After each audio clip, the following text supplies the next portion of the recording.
My whole space is personal development. I built that business into 7 figures a year in sales. We had over 6,000 customers, 19 countries around the world. Tai was one of the first people I started to follow in the whole industry of personal development, entrepreneurship. He's a cool guy doing cool things. He's made a shitload of money himself. I reached out to his team and I'm like, yo, I'm actually running an event in Sydney. Why don't you come and speak at my event for free? And we'll do the podcast too. And I called my marketing manager right away and I said, Andrea, we're running an event in Sydney and it's 6 weeks away. Let's fucking do it. When we did that event, it was kind of like a full circle moment coming back from watching his videos to then sitting down and interviewing him, running an event together. I recently did my blood test. The doctor says, hey, I'm good, but I feel like there's a huge room for improvement. See what happens in Australia. If you go get your bloods done and you go to a doctor, a GP, they're going to tell you you're either healthy or not healthy, but they'll compare you to the average person. But the average person is unhealthy as fuck. The average GP is fat and obese, overweight. Like, it's ridiculous. How's everything been on your day end? Good, man. Just you know, doing all the things. Busy, thing to thing to thing. How are you? So it's good that we can finally connect. Likewise, I know we're close to getting something happening when you're in Sydney, but I'm definitely glad we're able to get this to work. Yeah, I love it, man. How's your day been? Pretty good, pretty productive. Today I woke up with like a spark of motivation. The last 2 days were a bit of a grinder and I sort of pushed through despite not having any motivation. But sort of that spark is slowly coming back. So I'm glad I pushed through the two prior days despite of that. But yeah. Good man. Man. What do you do, Andy? Yeah, so I have an online education company where we teach people e-commerce, drop shipping, Facebook ads. So we have a course, but sort of more of like a 12-month one-on-one mentorship program. Yeah. Oh, cool. So ecom coaching. Exactly. Yeah. Been doing it long? I've been probably doing it over the last 7 years. Nice. So you build your own ecom stores too? Yes. Nice. I have a couple friends in that space. Um, like, do you know Matthew Lepre? Yeah, I think he went to your event. We have like mutual friends. Yeah. Matt was at the yeah, he came down there actually, with Ty. And then Sasha Karabot. Have you heard of Sasha? Yes. He like Yeah. recently got into ecom. He hasn't always been in the ecom education space. It was like, yeah. Yeah, probably like last 3 or 4 years or something like that. I think he's quite um yeah, but he does pretty well. Like with his courses and shit like that. And yeah, I think Matt's pretty big. I think Matt's like he's done like $1 million months since I've known him. Yeah. Um, but yeah.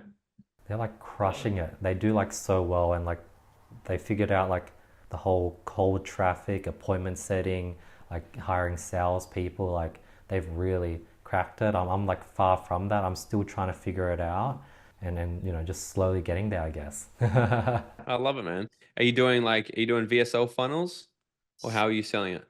Yeah, for a whole year, I tried everything from VSLs, webinars, appointment setting, just getting phone numbers, cold calling, the semi-cold numbers.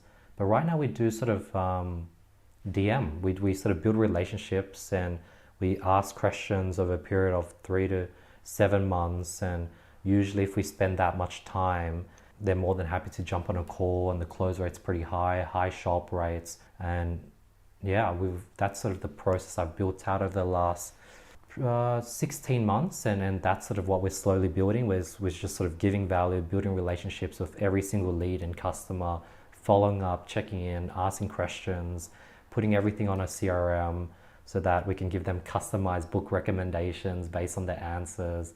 So that's been the process, and it feels much more fruitful, hopefully, than the whole VSL funnel I used to run. Yeah, well, hey, whatever works, I guess. Like organic is always takes longer, but it's always better. Like you'll always get better closing, better clients. All that. It's like a quality game versus the quantity. Exactly, and just sort of trying to build out a team that can do that on my behalf, can keep messaging people, following up, checking in, so that even if my organic YouTube content was getting less views 1 month and we're getting less organic leads, we can still just go through this list of say 5,000 customers that we've just been talking to for months. So that's sort of the plan. So we'll see how it pans out over the next 2, 3 years. Love it, dude. Love it. So tell me a little bit more about your podcast. I was just looking through, it's like working with millennials and stuff. Yes, so the podcast, I've been doing the podcast for the last 3 years. Nice. We bring on basically any people I want to talk to, like whether it's like a kickboxing world champion or like a philosopher. Initially, it was a lot of founders, a lot of sort of entrepreneurs. Recently, there's been a lot of sort of like we had recently Jordan Peterson's wife, Tammy Peterson, on, so she's in that sort of personal development space. So it's basically just talking to people that I want to curiously get into their world. That's very cool. How did you get Tammy Peterson? Is that her name? Yes. Um, Did she have much of a, I'm looking her up right now. Tammy Peterson. That's her, 76,000 followers. we got Jarek Robin, Tony Robbins' son, on the Oh podcast. yeah. So that's been pretty cool getting these sort of second connections to these big names. So that's something we've been doing a lot of. Did you just reach out to him on Instagram or? Instagram, emails, a lot of follow up. I think my team and I, we have a list of like 2,000 guests that we want on. And I guess we've probably emailed everyone at least once. And I guess we're at episode 180. We've had 100. So it's like one in every 20, 30, 40 emails will get a yes. I need to figure out the numbers, but it's sort of like a numbers game, and we just keep going through the list again and again, similar to what we're doing with the course business. Yeah. How you go about getting the right person's email? Have you got like a software or something? I know there's something to, yeah, what have you guys kind of found with that? So we've been just manually scraping. We use LinkedIn to get emails, where you can get an extension called Kendo. On Instagram, they might have their email on their Instagram. Sometimes when you go to their YouTube channel and you go to the about, there's the email attached to the YouTube where you click the "You're not a robot" and then you can get the email. Sometimes on their Twitter, and then if all fails, we just message on those social platforms. Mm, I love it, man. I could definitely be more aggressive with getting guests, that's for sure.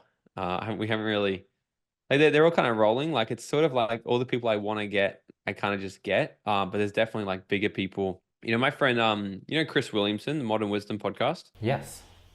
So he was telling me he's like the one person that blew up his whole show was Jordan Peterson. But Wow. he got Jordan through Michaela, his daughter. So Ah. he interviewed her, and then he did such a great job where she actually said to Jordan, her dad, he's like, "Hey, you should go on this podcast." And he came on it, fucking skyrocketed his podcast. So I guess that's kind of like it's also an interesting sort of tactic to do such a great job with them to be like, "Hey, would you mind dropping me as a referral?" Is it, even just asking. Like I wonder because it worked for Chris, and it just went off. The rest is history. Now I think he's had him on 3 times. Once you bring Jordan Peterson on, like you can get anybody on. Yeah, I definitely want to get your thoughts. Like, I've gotten a decent, some pretty solid guests, and I've always been hesitant to ask for a referral. Like, I tried not to.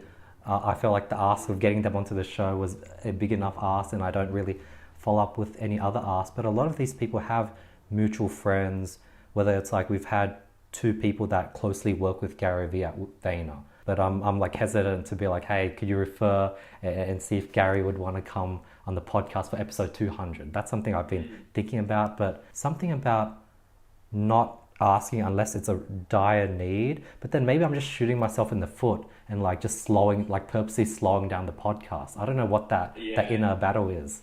It's an interesting thing. Like the podcast teach you a lot about yourself. Like I learned a lot about myself building it, being like it's like self-worth stuff. Like, oh, can I ask for a referral? Can I do this? But bottom line is like if you don't ask, you don't get. You know, like Mm. a closed mouth doesn't get fed.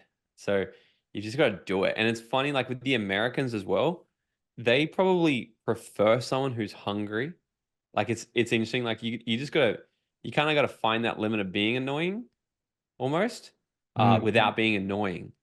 And they kind of like it. But to an Australian, they kind of like fuck off, But to American, because they're all about that hustle and yeah. But dude, it sounds like you're doing great things. You're making moves. But definitely, like you said, like I think the people who you interview have always got connections with other people that you'd probably want to interview. Um, and as I'm saying this, I'm even thinking to myself, like I should have been asking more people after the interview, like, hey, who else do you know that I should bring on the pod. Um, yeah, so yeah. That's pretty cool. Thank you so much for coming on, Morgan. How I first came about you, I think I was seeing your ads. Like I was on Instagram and I was seeing the event that you put together recently with Tai Lopez. You brought Tai Lopez to Sydney, and then that was what got me in front of you. Then I got into your YouTube channel, your Instagram. I was like, I want to bring you on, and that's how I first came out about you, Morgan. Yeah, very cool. I love it, dude. Well, mate, thanks for having me on. And yeah, we can sort of take this anywhere you want. But yeah, that event with Ty was interesting. It's um yeah, that was really cool to sort of see, like, because Ty was one of the first people I started to follow in the whole industry of personal development, entrepreneurship.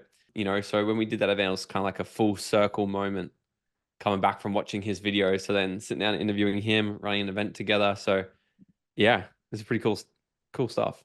That's so cool. Could you please give the audience like a bit of an intro on sort of who you are and sort of what you've been currently focused on, Morgan? Okay, a little bit of who I am. Look, I'm 30 years old now. My whole kind of story, closed in together, like shortened, is the only reason I went to grade 12 was for the parties and the girls. There was no other interest at all for me. And I left there thinking that I was dumb, I wasn't smart, I wasn't good enough, all these things. And I became a carpenter because I did what they thought I should do, what they told me I should do. I very quickly become angry, addicted to drugs, alcohol, depressed, all these things. I became a product of my environment. And then it wasn't until I was 21 years old where I kind of started to really make a decision to think bigger, think differently. I got more hungry. I wanted to do more than just working as a carpenter. And then a friend reached out to me and he was doing a network marketing business. And he reached out and he's like, yo, like you should come and check this thing out. And I had no idea about it. I wanted to be an entrepreneur. I didn't even know what that meant yet. And I'm like, yo, if these entrepreneurs are hanging out here, I'm gonna go check it out. We went along to a network marketing night and I thought it was a cult, a scam, and all this stuff. And I actually left there with a starter pack for my business, with a new vision, a whole new idea of life. And that really started the whole trajectory of business and entrepreneurship for me, personal development. I started to rewire my brain, listening to CDs of Jim Rohn, listening to all these types of people that were telling me to think differently and think outside the box and like positive thinking. I started to brainwash myself into actually being happier and more successful. And fast forward 2.5 years of trialing and trialing and trialing and trialing and just failing more, failing more, failing more. Like it didn't seem like how hard I worked, nothing was working. And then 23 years old, I remember really making a decision to actually go all in.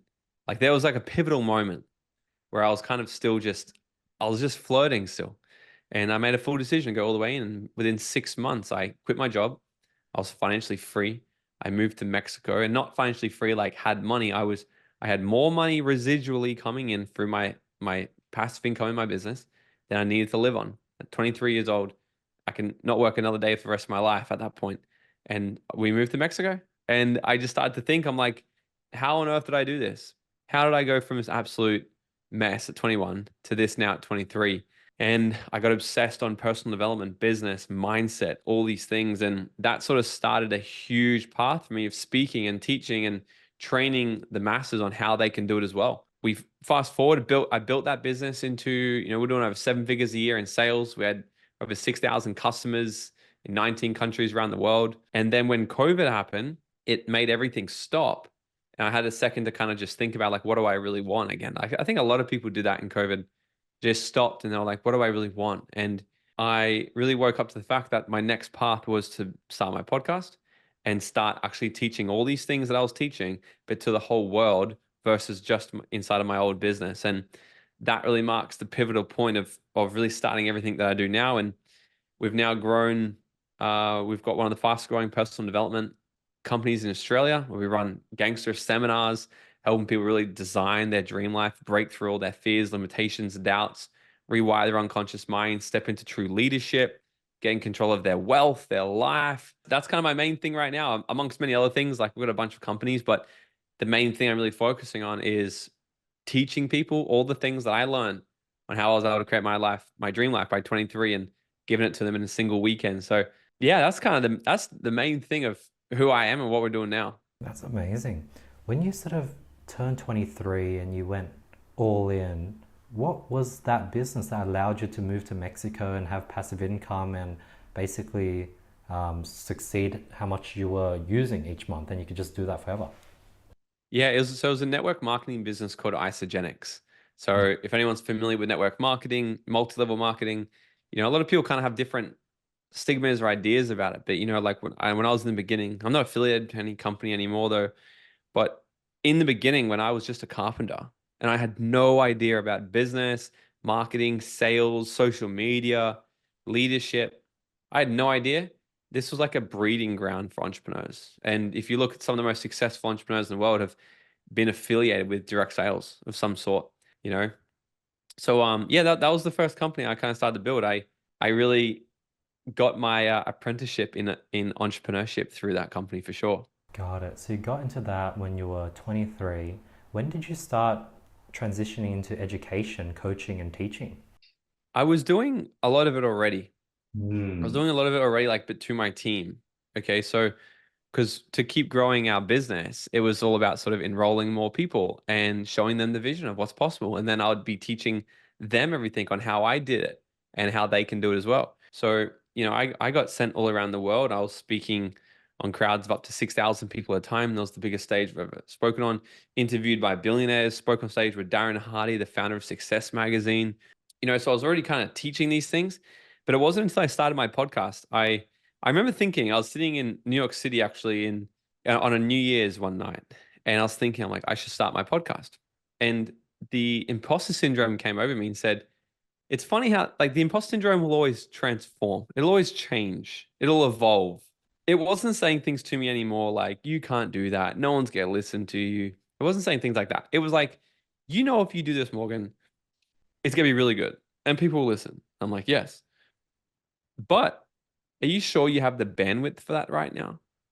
Are you sure you can afford to invest in a big podcast show production right now?" And I was like, "Oh man, yeah, probably not. Maybe it's not the right thing." So the imposter syndrome, like, it gets more intelligent.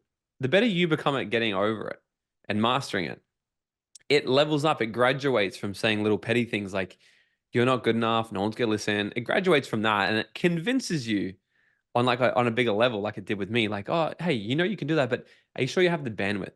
Like, "Oh, that's very true. Like, I'm really busy growing this first business. I don't know if I can do that as well. I should just stay focused." So I delayed it for about 18 months. And that's probably the only regret I have. Like, everything's perfect, but I do regret not starting the podcast sooner. Um, because I started it in COVID. And I remember we put out our first few shows. We went to top 100 in Australia in the first few weeks and started growing this audience of people. And next minute, I threw my first event. I was like, "Hey, let's throw like a Dream Out Loud event." And I asked a few of the speakers who have been on the podcast if they want to come and talk. And we put 100 people in the room, and people were, and this is in the middle of COVID, where like you couldn't run events and shit. And I saw a window open up where they said, "You can now have 100 people in a room." And I saw that window and I said, "Boom, let's do this, team." And we did it within 10 days, put 100 people in a room. And 2 days after that event, the restrictions came back and they said, "No more events, 10 people in a room." And I'm like, "Yo, that happened for a reason." That gave us that opportunity there to, like, it opened up. I took action. We seized it. And then it cut back the restrictions again. That event really kicked everything off because people came up to me after and they said, "I love the event. When's the next one?" Like, I don't know when the next one is. Like, I'm not an events company. And I started thinking, I'm like, why are all these people, they all want another event? And I started just thinking bigger, and then it was really we've been doing our events company now for about 2.5 years. 2.5 years. And like, how did you grow the podcast so quickly during that COVID period and get into the top 100? Build an audience of 100 people that would come to an event. How did you grow your podcast so quickly? How do we do it? Like, I teach people this now because I own a podcast agency now as well. Like, I started one because a lot of people came to me asking the same question. They were like, "How did you do this? How do you launch it? How do you get in the top ranked? How do you get guests on your show, etc., etc." And I created a course all about it. Realized people would buy the course and they wouldn't even do it. So I was like, "This is crazy." So we started an agency. Now it's what we help people do. But effectively, like, the first thing I say to people every time is, you can't just start a podcast. You've got to launch it. You can't start it, especially now, because you get on social media, everybody is starting a podcast. Everyone's like, hey, guess what? We just started a podcast. I'm like, yeah, bro, you, your mother, and the postman also just started a podcast this week too. So why is yours special? So we really sort of focused on creating like a marketing launch. Like we made it sexy. I threw a party for it. Like I threw a party. I didn't just be like, hey, we have a podcast now. Like I threw a freaking party. I remember I rented out a restaurant, got media walls, and I made it an exciting event. And I announced it to everybody. And then I made everybody at the party go ahead and subscribe as well, of course. But I just sort of I just got attention because I thought like if I create this an amazing night where it's sexy, we got a red carpet, media wall, champagne, all this stuff, people are gonna want to get dressed up for it, and then people are gonna want to take photos there. And that's what we did. So we threw this huge event. We probably had maybe 80 or 90 people all come, and everyone's on social media. We raised money for charity. Then I promoted the podcast. I talked that we launched it, why we're doing it, all these sorts of things. And it was freaking awesome. So that was really the biggest thing. Like you've got to get out there and launch something. Like this comes with everything. Like you can't just start, because the same effort is really going to go into starting something than it would be to launch something. It's just that little tiny bit more. Like if you're already putting in effort, you're already putting in energy, you might as well go that little step more and actually really freaking launch something. Got it, I see. Right now you talked about doing 7 figures yearly with the sort of education company. Is the podcast playing a big part of that, or without the podcast, you'd still be able to sort of get leads and it'd be the same? We would still do the exact same without the podcast. The podcast is branding. Mm. The podcast is brand. The podcast opens doors for me. The podcast elevates my brand presence. So the event with Tai Lopez came because I first hit him up and I was like, yo, we should do a podcast together. So I opened that conversation where it's very like, so we started talking about doing a podcast, and then I just evolved the idea into, hey, I got a better idea. Let's do this event together. So it kind of just evolved. So I wouldn't say like, we don't bring in any money directly from the podcast. I don't even run ads on it. I don't have sponsors. We purely do it as a huge top of funnel, kind of like just branding move. This is the place where I call it marination station. And if anyone's growing a business, you need to have some sort of place where all of your clients or potential clients can come and marinate while they wait to come and make a decision with you. So we've just got this podcast where there's so much content. And I literally, on my show, I give as much in some of these episodes than I do in my mastermind students. And it's funny, like I'll teach some stuff on my podcast and then teach the exact same thing in my mastermind. Like it's that good. Like I don't hold things back. Obviously in the mastermind, then they have access to sort of break it down more and get feedback and et cetera, et cetera. But the biggest thing is if people don't pay, they don't pay attention. And so just because it's free, like people are missing out on probably so much value legitimately in my podcast because they haven't paid for it, so they don't perceive it as actually higher value. But it definitely plays a role. I think every business owner, especially like an online entrepreneur, needs a podcast these days. Like it's not a luxury, it's definitely a necessity because it gives you that space where your client can go and get used to you. I think there's something like your client has to spend about 11 hours with you, I think it is. About 11 hours. Yeah, I think it's 11 hours, 7 different touch points minimum across 4 different channels. Google did this study and they want to see on average how many touch points, what channels does the average person eventually buy? And it was, yeah, on average, 11 hours of content, 7 different touch points across 4 different platforms. So the podcast is one platform. They might listen to content, then they might come and find me on Instagram and watch a reel. Then they might subscribe to my email list and like get my emails. And then maybe they come to a free in-person event. And by the time they get there, they're like, oh my God, I love this guy. I've spent so much time with him. I've listened to his voice a lot. I've seen his content, his emails, he's there. And then now they're at a point where they're like, I'd love to work with you if it's all in alignment, right? So a lot of people are kind of trying to skip these steps and get straight in bed with people. So that's why I love the podcast. So I don't think the business would be affected if we stopped it because like we still have good marketing strategies and we're still doing the things. But I love it from an impact point of view. I love it that I can over deliver for my clients before they even become clients and after they become clients because of the podcast. So no, I don't think it's going to directly affect it, but non-directly, I think it would majorly impact the brand because of the lack of doors it would then be opening for me. The podcast opens doors. That's so cool. Tell me about that story of how you got connected with Tai and how that conversation turned into the whole event. Because I think I DM'd Tai maybe 6 to 8 months ago on his Twitter. Then like I got his WhatsApp, and then he put me in a WhatsApp group chat with some of his team members. I was trying to get him on the podcast. Haven't got there yet. So I definitely would love to hear your story. Yeah, so this is a kind of interesting one. I haven't even shared this, but I think I'll share because I think if he heard it, he'd probably have a laugh. Um, so they were coming to Sydney, like he was already running his 2-day event here in Sydney, and I just looked out for opportunity. And I I bought like a program of him. I was just kind of, because you got to pay to play, pay for proximity. It's the best way to sort of get access to people. And I was talking in there and their community and stuff like that. And then I reached out to his team and I'm like, yo, you're coming to Sydney for this event. How about we line up a podcast before the event or after? And they were keen on the idea. They were keen on the idea. Had some, I can't go into the whole thing, but had some sort of things that we had to, there was some sort of not laws, not rules, but like guidelines. Like, yeah, we can. Here's the offer essentially. Like, if we can do this, this, and this, then we can do the podcast. I'm like, okay, and I'm like, hey, I got an even better idea though. Like the podcast will be good, but I got an even better idea. I'm actually running an event 2 days before your event in Sydney.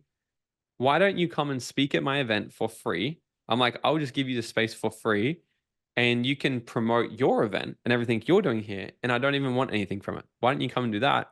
And we'll do the podcast too. So, and then they were like, actually, that's a great idea. Because I gave a huge value out to him. He's like, that's a great idea. Let's do that. I said, beautiful. I got off the phone and I called my marketing manager right away and I said, Andrea, we're running an event in Sydney and it's 6 weeks away. Let's fucking do it. And she's like, what are you talking about? I'm like, that's what we're doing. I just told them that we're running an event. So now we have to run an event. So within literally one day, we had a funnel built. We had the event. We didn't even have an event booked in yet, a venue booked in yet. And one day later, we're already sort of marketing it and selling tickets, getting it out there. And people are like, where's it being hosted? I'm like, in Sydney somewhere. I'm going to get the venue soon. And we only got a venue locked in like 2 weeks before. So that really just came down to huge self-trust, trust that everything's going to work out, trust in that I'm going to be able to pull it off. It's going to be profitable and all of this. And we literally put on, I run a really big event each year called Dreamfest. This year it's coming out September 6th, 7th. We literally just dropped the waitlist for it today. So I can get you a link if you guys want to check it out. That's it. And it takes like, we're starting to plan it now, right? So 6 months. It's like a 6-month plan. We did the exact same caliber sized event, keynote speaker, multiple speakers, get people in the room, all the exact same stuff that has to go into planning Dreamfest. That takes us 6 months. We did in 6 weeks. And I said to my team, I'm like, we just showed that it was possible. Why do we take so long? Why do we take so long to do other things? Like, sure, it's a bigger event. We put a lot more flair on it. It's a big brand event. Like, it's very sexy. We have DJs there. We have like lights, daylights, all these little details that we spend a lot more money to make it really something special. But I'm like, we limit ourselves sometimes because we think that an idea might be bigger or harder than what it actually is. But there's that Pareto's law. I'm pretty sure it's Pareto's law or Parkinson's law, where it's that we will take however long that we give a task to get done. That's how long things actually do. So if I say, hey, we got to run this event in 6 weeks, then we'll get it done in 6 weeks. But if I say, hey, it's 6 months away, then we'll take 6 months. So I often come back to that. And if I ever catch myself being like, I can't do that, I say, yeah, but if I was going to do it, what would I do? I ask a different question, I get a different result. Questions hook the mind. Questions hook the mind and force an answer. Most people ask disempowering questions. They'll say things like, why does this always happen to me? Why can't I get this? Why is my business not growing? Why can't this? Why? And our unconscious mind is going to use this part of our brain called a reticular activating system and go and find information and evidence to show us the answers to that question. Or here's why, because of this and this and this and this and this. And then we go into a state of just being a victim. So I'd be very careful with the questions I ask myself. So when I got off the phone with Tai and I'm like, bar out, I was thinking like, I don't know if I can do that. That's 6 weeks time to throw a huge event, get over it. We had 450 tickets sold to that event. And I'm like, can I do this? And then I just asked myself the question, if I was going to do it, what would I do? And the answer was, get on the phone right now to your team. Everything, plans have changed for the quarter. This is now the new project. Get everyone working on this. Get the funnel built. Get the venue booked. Boom, boom, boom. Hire an event manager. Let's, bada bing, bada boom. Rocked up. Did it. I was like, this is hectic. So we're capable of a lot more than what we actually think. We get limited by our own limitations. That's so cool. Like, it's so cool how he structured it, and he came, spoke for free, and he could then sort of talk about his event in the 2 days following. Because, like, I've had Ethan Donati on the podcast who brought Gary Vee, David Goggins to Australia, and like, he's paying them like nearly like 6 figures, I'm guessing, and has to get a hotel, taxi that brings them from the airport. Like, there's so much that he has to do, but it seems like you structured it in a cool way where Tai just came and spoke for free. Yeah, like usually in this game, that is how it works, right? So if you ask a speaker, like that's what they do for work. So you ask David Goggins, anyone can be bought. So it's funny when you see people like, bring in big names over. It's nothing really special because everyone has a price. Everybody can be bought. Mm. It's just if you want to put it on, right? So let's say like David Goggins, for example, he has a price. Like, hey, if you want me to talk at your event, here's my fee. And obviously I need to get there. So you need to fly me, house me, and we have team probably come as well. So there's just a fee that comes with it. So that's why, but I always like to do things differently. I only like to do business with people who are cool, that we can do cool things together. And that's literally what I said. I said, I want to just do a cool deal where it makes sense for us, where we both get a cool win. But I definitely leveraged it. Like if Tai wasn't coming over for his other event, it would have had to pay for flights, of course, right? He's not going to pay for his own stuff. But because I leveraged it, he's already going to be here. I'm like, dude, let's have some fun together. And they were just like, I just put an offer on the table where he couldn't refuse. And me and Tai have been able to build a relationship now as well. Like we talk on WhatsApp. And he's just a cool guy. He's a cool guy doing cool things. He's made a shitload of money himself. And I think a big thing for him right now is also being able to sort of just help mentor people and give back. And he likes to adventure. So, but I think the thing, and because all the deals I've put together, I've just done in lucrative ways. I just think to do it in a different way because I want to stand out as well. I don't just want to be like, hey, what's your price tag? Or we'll try to think of some kind of lucrative way, or try actually just create a friendship from it. And now we're doing a deal because we're friends versus doing a deal because I got money. I love that. Talking about sort of coaching, mentoring, and helping people, how does someone grow a coaching business to 7 figures a year? Like, what's that journey been like for you? How do they grow up to 7 figures a year? There's so many milestones. I think the first $150,000 a year, the only thing will get you there is hustle. Like you got to work. I see a lot of these new age people being like, "Oh, I got to meditate 6 hours a day. I got to do my blue light therapy, red light therapy, yellow therapy, cold therapy, hot therapy. My grounding. I got to read my books. I got to do my 75 hard." And they have all these things that they got to do because they're watching and taking advice from people who have already made it. And usually what happens is, and I'm yet to see this, like, and of course, there's probably some examples, but the majority of people who are quite successful, like let's just call them doing over 7 figures a year, they all went through a period of work their ass off to the point probably of burning out. And now they've been able to buy time, buy freedom. Now they're all thinking, great, oh, I got to repair my health. I got to work on my health. Tony Robbins is a perfect example. Tony did the exact same thing. I remember we were talking with his team, and his team were like, for decades, Tony pushed the limit. I think one year he did like 340 events in a year or something, right? He's on stage nearly every single day of the year. And it got to the point where he nearly just died. And then what they actually changed was they put one of his highest values was health. They changed health to his highest value. So then he started to really prioritize that. So he went through a period as well of working his absolute ass off to get the plane off the ground. Every plane has to use 100% throttle to get off the ground. Once it has enough momentum and enough altitude, it kicks back, it relaxes, it chills, it maintains. You can't go at 100% forever, but the beginning phase, you'd need to. I haven't met anyone who just gets multiple 6 figures a year by working the 4-hour work week. It doesn't work. 4-hour work week will work sustainably, but you're not getting it off the ground with no money, right? If you've got money and you have a skill set, yeah, you can leverage people and get this stuff going. Like I've started 2 more companies in the last 12 months doing that very simply. Didn't put any money into it, but I hired, I put the right people, bada bing, bada boom, did a deal, boom, boom, boom, and I'm stepped out. All my companies are under management. I I don't run really most of my companies. That we have a team that run nearly all of them.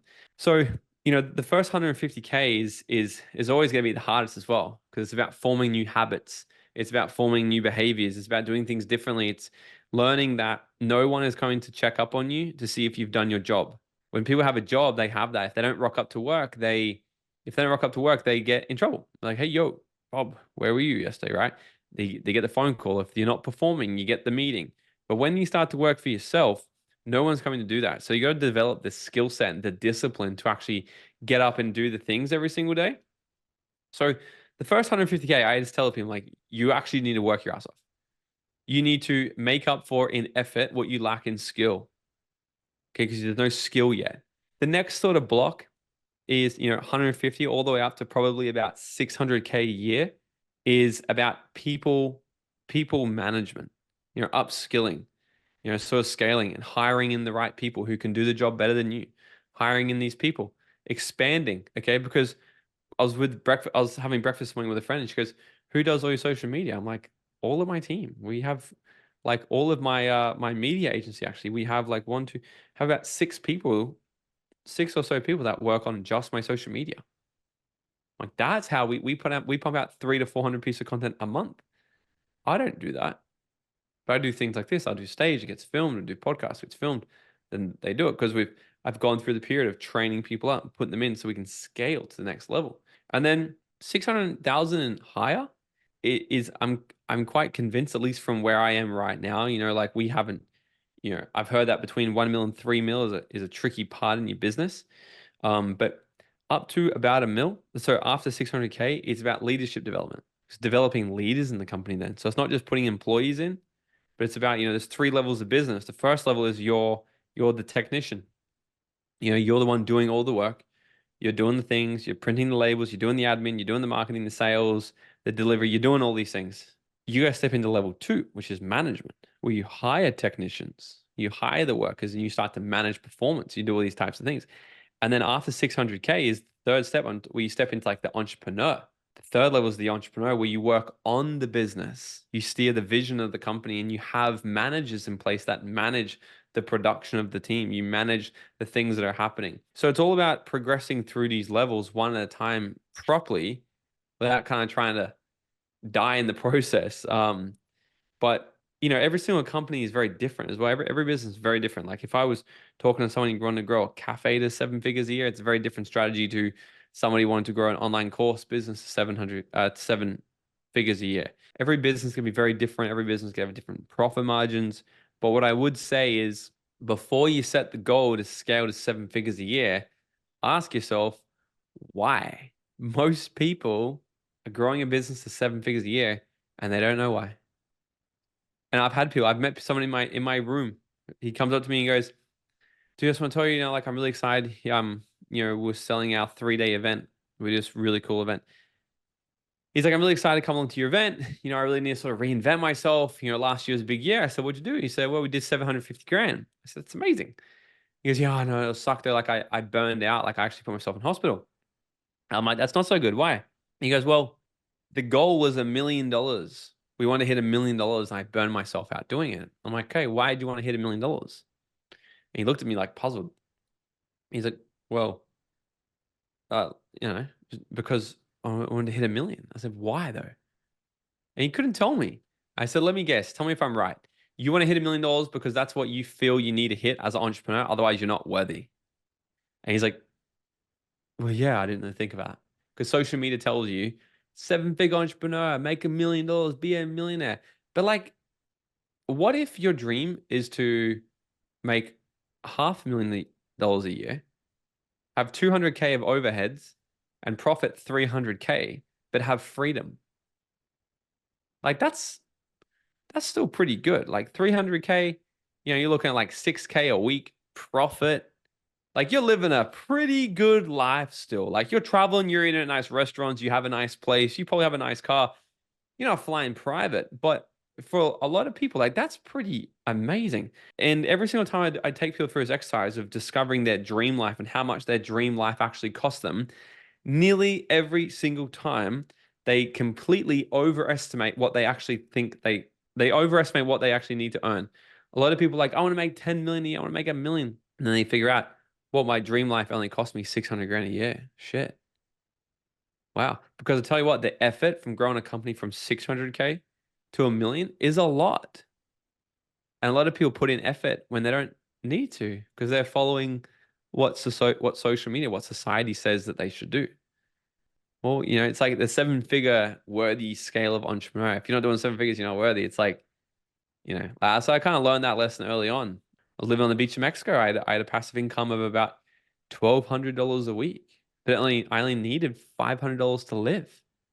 I was 23 years old, living in Mexico on the beach in a nice villa, surfing every day, having tacos every day, doing yoga every day, going to the gym, and then I'd do 5, 6 hours of work. Like, this is amazing. Like, it was chill. Then it changed. I got bigger ambitions, bigger goals. Now we've got a lot bigger goals. Now my new dream life costs a lot more than what my old one. But when I was 23, that's all I wanted. I didn't want to be a millionaire. I didn't have the goals to go, I'm gonna be a millionaire. All I wanted was, I don't want to be a carpenter anymore. I don't want to work 60 hours a week anymore. And I want to wake up and do whatever the fuck I want to do today. That's it. I got it. But you got it, right? Because a lot of people can kind of like put themselves in holes by chasing the wrong thing and chasing someone else's goal. I love that, Morgan. Morgan, if you were to retain all the knowledge you've had, but you lose all your following, you have a face change so no one recognizes you, so you lose your network, you only have $3,000 to play around with, you no longer have your team, what would you do in the next 6 months to rebuild yourself back up? That's good. 3K, rebuild myself in 6 months. What I would do, I would go and hustle and I'd get myself a job in a high ticket sales. That would be my first thing. Because I've got my skills still, right? I know how to sell. I would go and find a company that I like that sold a good product that was a high product. Okay. Probably I might even go for like a good coaching offer, something like that, because I know the space well. Or I would even get into real estate. I don't know. Real estate might take longer to get into, but like let's pretend I had a license, I could just start right away. Okay. I would go one of these two things because I would get my foot in the door and start just making money selling because I know I can get into high ticket sales, start making 10 to 30 to 40K a month straight away.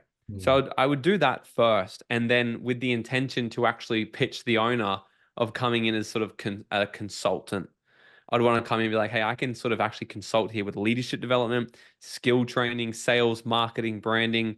And I'd have the idea to if the goal was like, you have to do it within 6 months, that would probably be the avenue. I'd pick a great company, get into sales, and then pitch the idea of actually wanting to come in as some sort of a consultant and a partner in the company. And I'd put like a 6 month thing in. I'd say, if I don't grow, or I'd do some sort of deal where it'd be like, the next 6 months, here's my goal for the company. I want a percentage of what we grow the company to in the next 6 months. Right. So if we're doing 1 million now and I can help you get to 1.25, I want, 20% of the 2050. Right. And I might do something crazy like that because I'm sort of like I like to swing big. I'm a risk taker. So if it's like, if you don't make, $200,000 the next 6 months, you'll die, something crazy like that, I would probably rather just fucking swing big on like a big deal like that and just ride it. You know what I mean? So that'd probably be my thing though, like having all my skills, I'd get in, I'd sell, I'd help because I can train a lot of the employees, I'd increase the leadership, the culture of the company, their communication skills, their sales, their marketing, and then but I would be coming in for I want some sort of equity split. That's amazing. When it comes to your own business that you currently have with the coaching, is it a lot of paid ads, organic, YouTube, Instagram, TikTok? What's the current way? The space has changed so much in the last even 12 months. Everything. Everything. Mm. It's not one or the other, you know. So like our social media, we don't really sell much on our social media. I kind of like to focus my social media on being the brand builder, so we put out great content, we build the audience. Like that's kind of the main thing where we sort of focus on. But if we were running paid ads and we didn't have a good social media presence, the ads would cost a lot more. Mm. So they really do go hand in hand. Like you can market with not a good social media and it's fine. It's still going to work because marketing is like the sprint, branding is the marathon. But I put them both together and I have a sustainable, everlasting marathon, right? With like short bursts of sprints. So no, the answer to your question is everything. Like I'm everywhere. Every social media channel, we're doing email marketing, we're doing ads. We don't really do TikTok. I don't like TikTok. But even YouTube as well. Like we've grown on YouTube. We've got nearly 4,000 subscribers in just over a year. YouTube is so underrated still. I think because people think because it's been around for so long that it's kind of done, but it is not. Like YouTube is like another beast. So we're kind of focusing more attention and energy on there, like of actually growing a YouTube channel. So yeah, so no, but you got to be everywhere. You can't just do one without the other. Like you could do organic marketing. I know people making 1 million a month doing organic marketing, but they work a lot of team, a lot of. I like freedom. So you got to choose what works best in your business. Well, like I like to put on ads and hang out and travel and chill and then rock up the day before the event and turn up and the event is filled. I prefer that. We've done organic marketing for a long time, but we're really preferring dialing in paid ads. It's the scale. You got to scale with ads.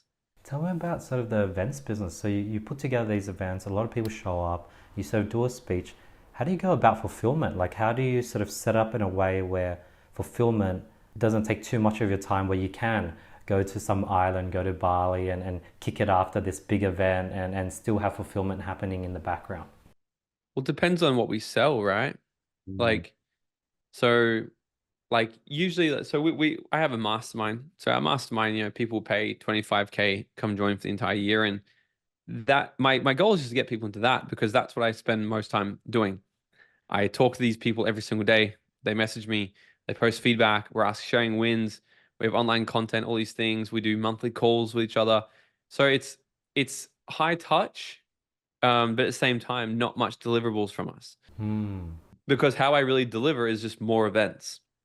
Mm. So when people come into our mastermind, we'll host 4 mastermind events a year. So every single quarter, they're getting together with their peers, they're getting together with their group, they're getting together in person with me. And then at the end of the year, we all go to Bali together, right? So it's like, it's the space for entrepreneurs who want to grow, take everything to the next level. Because I kind of cover everything, right? Like personal development. My whole space is personal development. Like everything I do is sort of helping people really master their whole life. So we do a lot in that. We do a lot of marketing, branding, sales, operations, systems, events now, podcasts, social media. All these things is helping people duplicate everything that I've done. So people kind of jump into that, but then I'm just doing 4 major events a year that I fulfill, and they're fun. I go and hang out. I talk about the things I love. I help them grow. I love to mastermind people. I see them grow a quarter to quarter to quarter, and then at the end of the year, we all go do like an impact trip. So we all go to Bali. We help support a charity, and it's really kind of cool. So, but that's kind of how we deliver because I don't really do. I've built this. I've built all my businesses for a life by design. I don't like to do. So we sort of set things up. I have team that do fulfillment. But with the mastermind specifically, people will come and join that. But then you join into the whole community where things are already kind of set up. Then you'll come to the next event with us, and the next event with us, next event with us. So it gives me more freedom in between, where I'm not really working in the weeds of my business, but I show up to do the things that only Morgan can do. But I've also kind of put myself there, right? We have team that work with people. So I have like my marketing managers in the community, my operations managers in the community, my assistants in the community. So people can ask questions to literally my direct team, and that's usually a lot of things that they're sort of wanting, and then they come hang out with me every quarter. That's epic, Morgan. Last two questions I usually always wrap up these interviews with is one, any recent discoveries that you've been implementing to your day-to-day life? Yeah. How I really prioritize tasks. So I put them into one of 4 boxes. This has been pretty good. I've duplicated this all in my team now as well. Where it's called the Eisenhower method. I'm pretty sure it came from President Eisenhower. And what he would do is any single task that comes across the desk, you put into one of 4 categories. The first one is urgent and important. So if it's urgent and important, you get it done immediately. If the next one is urgent but not important, you delegate to someone immediately. Okay. Then the next one is not urgent, but important. And that's where you'd actually schedule time to make sure that that actually gets done. Right? And actually take the initiative to schedule, make sure that gets done. And the last one is not urgent, not important. Most of the time, people's lives get filled up with shit in here where you're like, it's not urgent and it's not important. It's just a random thing. So put it in the box, either just get rid of it completely, or if I think it's still like kind of important, I'll put it in the box. And if it's still there at the end of the week, I'll reassess it. And most of the time, like I can either just do it right now, or I just don't do it, or at that time it's actually moved into it's actually kind of important now. So now I just do it. Right. So that I just sort of can't what's saying? Compartmentalize the tasks for the week. So that's been a new thing I've been adopting. It's been really good. I just everything we need to do, and my team even come up. They're like, "Hey, can you get this done? It's not urgent, but it's important." I was like, "Cool." Right? Or they'll be like, "I'll give it to my team. Hey, can you get this done? It's urgent and important." They're like, "Great, I'm on it right away." And we just sort of using these different language now, and everyone's kind of on the same path of prioritizing things and working together. So that's definitely been a huge thing that we've implemented lately. I love that. Thanks for sharing. And last question, what's your personal goal or focus over the next 6 months? Personal goal is really dialing in my health. Um, I've just partnered with I'm probably going to invest in his company actually, like a holistic health coach. He's a doctor actually, holistic health doctor, and we've been doing my blood tests and everything, and he's dialing me in on every level. So the big focus right now is sort of just adjusting all of my environment to be as supportive as possible to suit for my DNA, my genes, to get me in an optimal level of strength and health. So that's a big focus. For personally, and then it's kind of hard because every personal goal is also a business goal. Like, yeah, another goal like we're just guilt-free taking time off and going to Europe for 6 weeks in the middle of the year as well.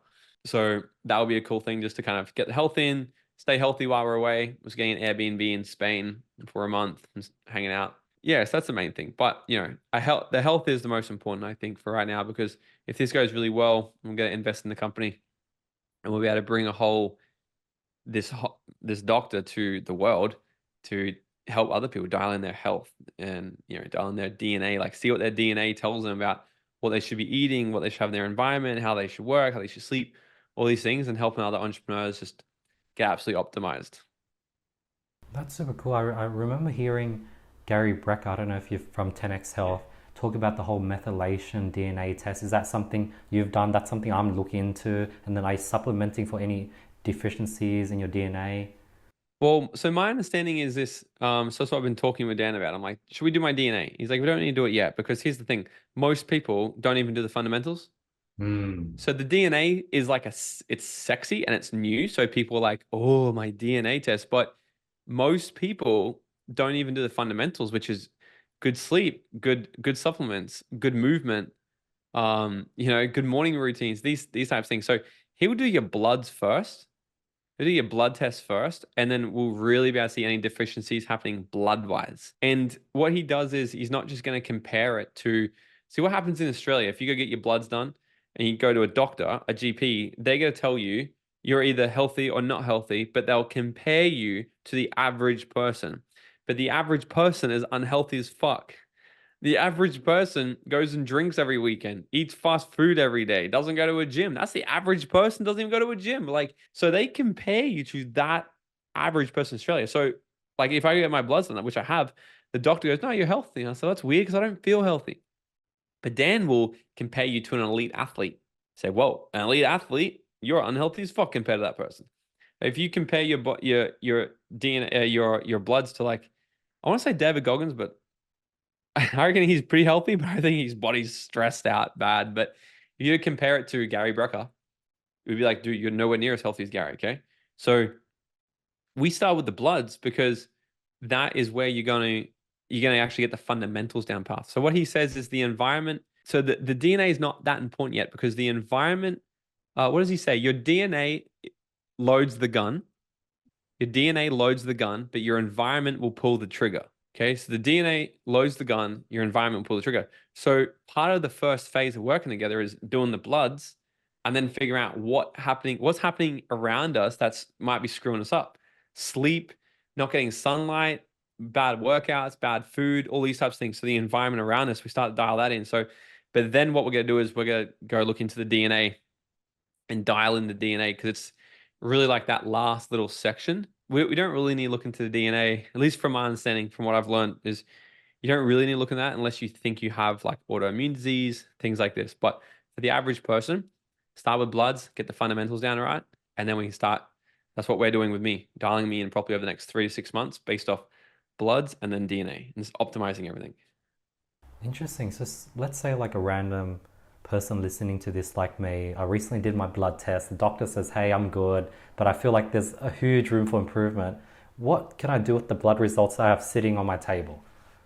DM me and I'll connect you right with Dan. I'll Yeah. connect you with Dan because um we did the exact same thing, man. Because Dan came to me and he's like, "Yo, I've been working with some of your friends, optimizing their health. Do you want to do something together?" And I said, like, I'm keen. I said, but bro, like, I'm pretty healthy. Like, I take nootropics every day. I take supplements, I take shakes, I work out, I'm energized, like, I'm peak. And he goes, yeah. So imagine what would happen if you did a sniper approach instead of the shotgun approach. I'm like, what do you mean? He's like, well, we can see all of your bloods, and then we'll do a sniper approach and change the 1 millimeter things here and there and there and there because these 1 millimeter things will make the biggest difference. So I was like, okay. I told him I thought I was healthy. He got all my results back and he says to me, he goes, let me ask you a question. Do you get like gas a lot? Do you bloat? I said, yeah, I bloat heaps. And he's like, okay, do you ever forget things? I said, yeah, I forget a lot of things. He's like, what about when you're like talking on stage and do you forget stuff? I said, yeah, a lot. He goes, yeah, good. That explains it because you've got leaky gut and leaky brain. I'm like, what the fuck is that? He's like, yeah, well, we're gonna repair your gut. Your gut's not absorbing all this nutrition you think you're giving it. It's not actually taking nearly anywhere near as much of it because it's all being leaked. So he's like, you can keep putting in all this good stuff. It's not doing anything to your body. And your brain, you're feeding these brain supplements, they're not working because it's not getting absorbed. You have leaky gut, there's this inflammation in your brain, it's not working. And so all these things came out because you don't know what you don't know. And you just got to look for like who do you want to take results from? The average GP is fat and obese, overweight. Like it's ridiculous. The average GP, right? I've seen so many doctors that are just unhealthy because the average GP only does about 10% of their whole doctorate is nutrition. So the average doctor, you go, hey, I'm overweight. Here's some Duramine, speed. Hey, doctor, I'm not feeling very happy. Hey, here's some antidepressants. So you talk to a different doc like Dan. Dan's, I'm not really happy. So well, tell me last time you got a good solid 10 minutes of sunlight in the morning. Oh, never. Well, great. Let's start with that because cortisol, first thing in the morning, is really going to spike. It's really going to help you produce some more happy chemicals during the day. It's going to help you get a better sleep. What are you eating? Oh, you're eating McDonald's every day. Well, no wonder because your gut produces more serotonin than your brain. Serotonin is the happy chemical. If you're feeding it bad foods, then you're going to be depressed. No wonder. So you're not depressed. Maybe your diet's fucked. Let's look at that first, right? Versus let's assuming you have a chemical imbalance in your head. Why don't we look at your diet, right? Look at your bloods, what's out of balance, and start to fix this because all of the diseases we see is just an imbalance of nutrition, lifestyle, environment, these types of things. A lot of it can be solved. So yeah, for the people that if they've had their bloods, like it blew my mind because he literally said it to me. He's like, dude, the reason your bloods came back from the doctor last time normal is because he compared you to an average person. But if you compare a house next to a tent, the house is big. But if you compare the house next to a skyscraper, the house is small. So everything's in comparison to what compared to what? You're healthy compared to what? An unhealthy person? Then that would mean that you're also unhealthy. But if you get your tests and you compare it next to someone who's absolute elite, someone who has optimal health, I guarantee you're unhealthy. So if the game is to become optimal, become absolute peak, healthy, strong, fit, fast, sleep well, happy, all these things, then you gotta get on the track, right? So if people can DM me, I can just link them right with Dan. We haven't partnered or anything yet. But that's just because I like having so much support. I've never had so much support and just teaching me the things that we probably all should learn because we could probably all agree that the government doesn't really profit from us being healthy. So it's in their best interest to feed us cereal, and do all these shitty things that we grow up learning about. So yeah, I highly recommend it. That's epic. Morgan, where can people get more of you? Like, what's the best places? How can they get more of you and learn more from you? Yeah, two best places, well, three best places actually.